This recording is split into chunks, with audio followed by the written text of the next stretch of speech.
Gündoğan. And they're coming forward again through Leris. And he's got the better of Muric. Cleared off the line by Idzes. Ya, dan kami juga sedang mendorong juga beberapa tambahan. Dan sepertinya tadi malam dua-duanya komit untuk bergabung.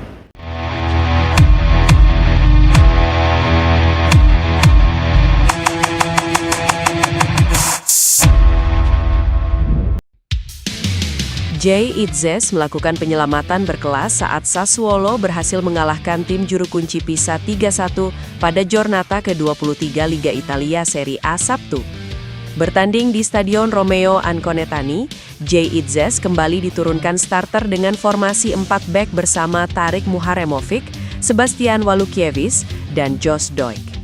Flashscore mencatat Idzes menjadi pemain belakang terbaik di laga tersebut. Bek timnas Indonesia itu mendapat rating 7,7 atau lebih tinggi dibanding para pemain bertahan lainnya. Bek 26 tahun itu melakukan 2 kali intercept atau memotong umpan lawan. Selain itu, Idzes juga membukukan 6 sapuan bola untuk menggagalkan peluang lawan. Salah satu penyelamatan krusial dilakukan Idzes pada menit ke-52. Kapten timnas Indonesia itu melakukan sprint dan menyapu bola di garis gawang setelah melewati kiper Sassuolo. Penampilan solid Idzes cukup memberikan rasa aman di lini belakang Sassuolo. Poin penuh di kandang lawan memantapkan Sassuolo di peringkat ke-11 dengan perolehan 23 poin. Sementara Pisa kian terpuruk di dasar klasemen dengan 14 poin. Pelatih timnas Indonesia, John Herdman, sangat menantikan tahun 2030 untuk berlaga di Piala Dunia bersama timnas Indonesia. Sejak menangani skuad Garuda, hanya ada satu target Herdman yang diumbar ke publik. Pelatih 50 tahun itu dituntut untuk meloloskan tim Merah Putih ke Piala Dunia 2030. Seperti diketahui, panggung dunia adalah cita-cita PSSI dan seluruh masyarakat tanah air. Sebelumnya, skuad Garuda sudah pernah hampir dekat menuju turnamen tersebut. Kesempatan besar itu datang kala mereka bersaing di kualifikasi Piala Dunia 2026.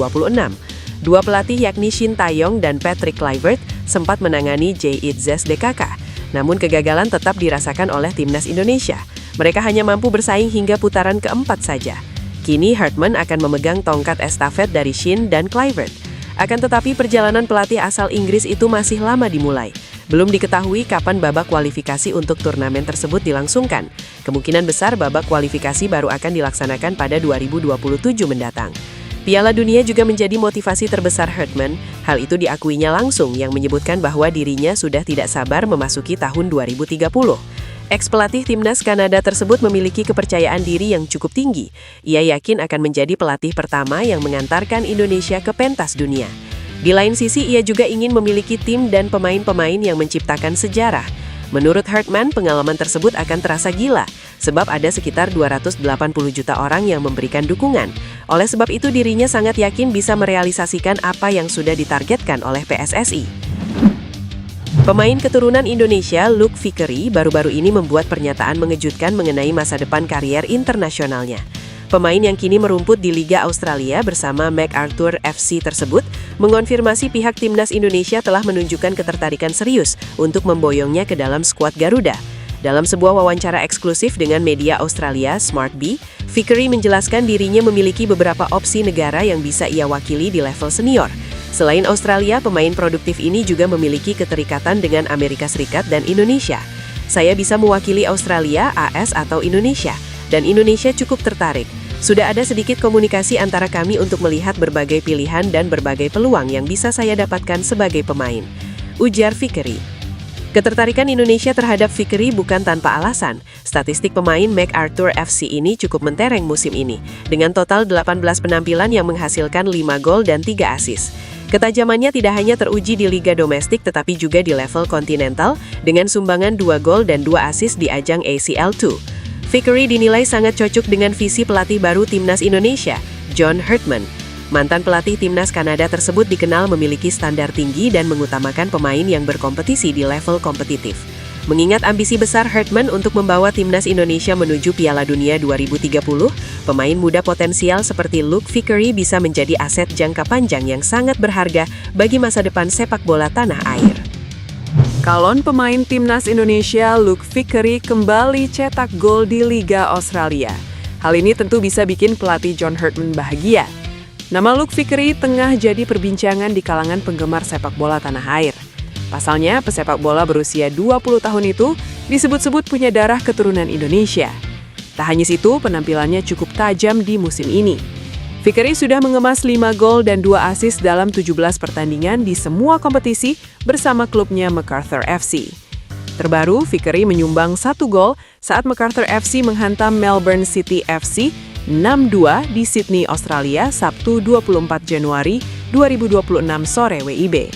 Itu adalah gol ketiganya di Liga Australia 2025-2026.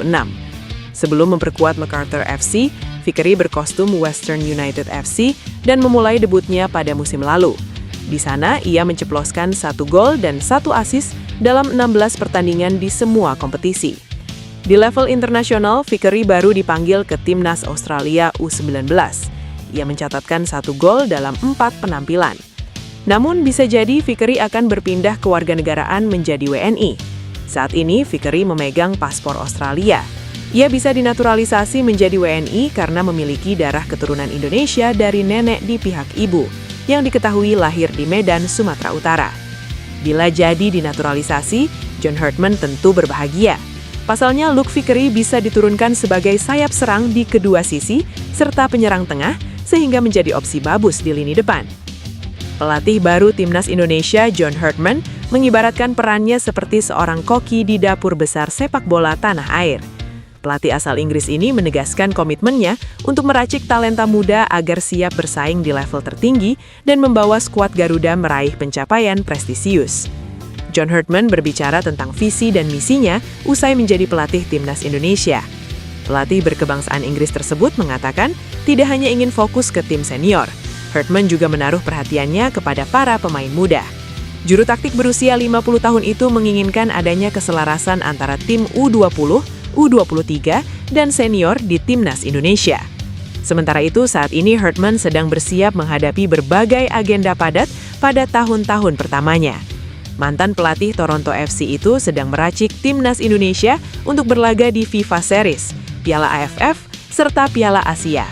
FIFA Series akan berlangsung pada Maret 2026 dengan Indonesia sebagai tuan rumah melawan Bulgaria, Kepulauan Solomon, serta Saint Kitts dan Nevis. Kemudian ada Piala AFF yang digelar pada Juli-Agustus 2026 dan Piala Asia pada 2027 mendatang. PSSI dilaporkan sedang menyiapkan proyek naturalisasi pemain Eropa untuk memperkuat Timnas Indonesia. John Herdman, pelatih baru, terlibat aktif dalam pencarian bakat. 4 pemain potensial masuk dalam daftar, termasuk Jairo Riedewald, Pascal Struck, Jensen Silt, dan Dean Zandenberg. Dalam laporan khusus yang dibuat oleh media asal Vietnam, PSSI saat ini sedang menyiapkan proyek naturalisasi yang lebih terencana dan terarah dengan tujuan untuk meningkatkan kualitas skuad Garuda. Laporan tersebut menyoroti bahwa Indonesia berencana untuk menambah 4 pemain baru melalui jalur naturalisasi. Kebijakan ini terkait erat dengan upaya jangka panjang yang bertujuan untuk meningkatkan daya saing tim nasional dengan cara merekrut pemain-pemain yang saat ini bermain di kompetisi sepak bola Eropa. Media tersebut mengutip pernyataan yang menyebutkan bahwa Indonesia bersiap untuk memperkenalkan 4 pemain naturalisasi. Dan pelatih baru Indonesia masih aktif melakukan pencarian bakat di Eropa, menunjukkan komitmen yang kuat terhadap peningkatan tim. Kerjasama antara PSSI dan John Herdman menunjukkan pola yang lebih serius dibandingkan dengan periode sebelumnya. Proses naturalisasi kini tidak lagi dianggap sebagai tindakan yang spontan atau tiba-tiba, melainkan melalui serangkaian tahapan pemantauan dan evaluasi yang lebih terukur, yang mengindikasikan pendekatan yang lebih strategis dalam memilih pemain yang akan dinaturalisasi. Dengan pendekatan yang lebih terencana dan terarah, diharapkan kualitas skuad Garuda akan terus meningkat dan mampu memberikan prestasi yang membanggakan bagi bangsa dan negara. John Herdman mengungkapkan bahwa Timnas Indonesia memiliki potensi yang sangat besar. Saat ini John Herdman sedang dalam proses mencari pemain terbaik yang diproyeksikan untuk bergabung dengan skuad Timnas Indonesia pada bulan Maret mendatang. Setelah melakukan pemantauan di Super League 2025-2026, langkah berikutnya bagi John Herdman adalah mengamati para pemain di Eropa. Perjalanan ke benua biru juga merupakan kesempatan Herdman untuk memantau pemain keturunan yang dapat menjadi bagian dari tim Garuda di masa depan. Demi misi untuk lolos ke Piala Dunia 2030, Timnas harus diisi oleh pemain-pemain yang tidak hanya terbaik, tetapi juga mampu memberikan kontribusi signifikan.